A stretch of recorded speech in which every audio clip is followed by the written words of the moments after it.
Hola a todos. En este video analizaremos y estudiaremos los conceptos fundamentales correspondientes a las variables aleatorias continuas. Supongamos que vamos a analizar el espesor del recubrimiento exterior de un cable submarino de fibra óptica. Recordemos que como los posibles valores que puede tomar conforman un conjunto infinito e incontable, estamos hablando de una variable aleatoria continua y se representa por una letra mayúscula. Estudiaremos qué valores puede tomar y cómo se distribuye su probabilidad. También se definirán las diferentes medidas de centralización y dispersión que nos dan información resumida acerca de la tendencia y variabilidad de dicha distribución. También calcularemos la probabilidad de que este espesor esté, por ejemplo, entre 0.12 y 0.13 y otras cosillas más. Para describir los valores que puede tomar este espesor y cómo se distribuye su probabilidad, tenemos dos opciones. La función de densidad de probabilidad, o f minúscula de x, que también la podemos conocer o ver en la literatura como función de probabilidad, función de densidad o simplemente densidad. También tenemos la función de distribución acumulada, o f mayúscula de x, que también podemos encontrar en la literatura simplemente como función de distribución. Lo primero que analizaremos es la función de densidad, es decir, f minúscula de x. La primera diferencia que podemos encontrar si la comparamos con la función de densidad de las variables aleatorias discretas es que esta función es una función continua en un intervalo dado. No está de más aclarar que los límites de este intervalo pueden ser también menos infinito o infinito. Es una función típica de las que estudiamos en cálculo, por lo tanto se puede representar gráficamente de la siguiente forma. Recordemos que en el caso de las variables aleatorias discretas, esta función evaluada en un punto cualquiera representa la probabilidad de que la variable tome este valor. Sin embargo, aquí, con las variables continuas, esto no es cierto. De hecho, la probabilidad de que una variable aleatoria continua tome un valor exacto es 0. ¿Por qué? Pensad un momento, ¿qué se os ocurre?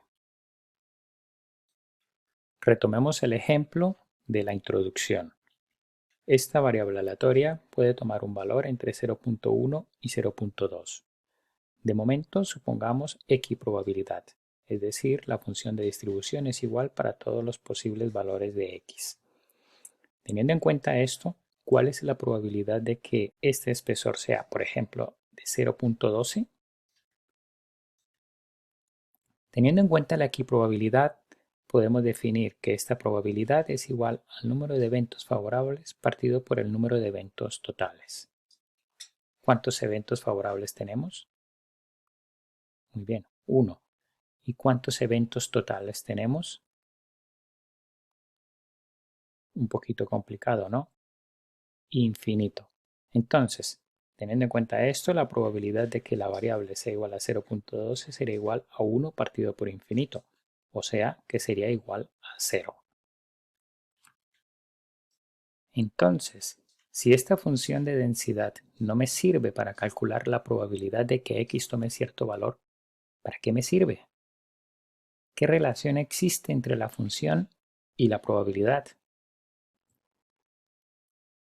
Esta función nos permite conocer la probabilidad de que la variable tome un valor entre dos valores dados. ¿Cómo? Calculando el área bajo la curva entre esos dos puntos, es decir, la integral definida de f de x. Esto, en cierta forma, es similar a lo visto en variables discretas, en que recordemos que la probabilidad entre dos valores está dada por la suma de las probabilidades individuales. Como toda la probabilidad se ha de dividir en el espacio muestral, el área bajo toda la curva tiene que ser 1. En otras palabras, la integral en todos los reales es igual a 1.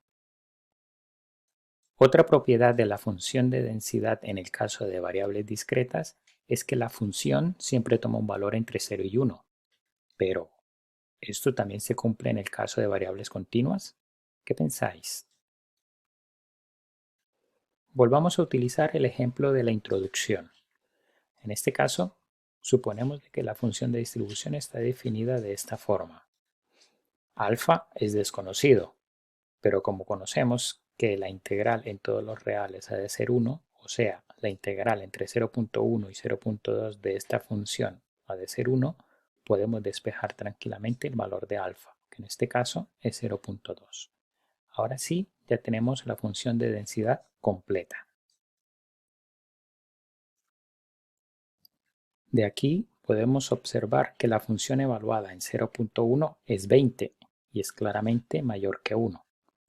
Por lo tanto, f de x no tiene por qué estar limitado entre 0 y 1. Será positiva, claro, pero puede tomar cualquier valor real finito.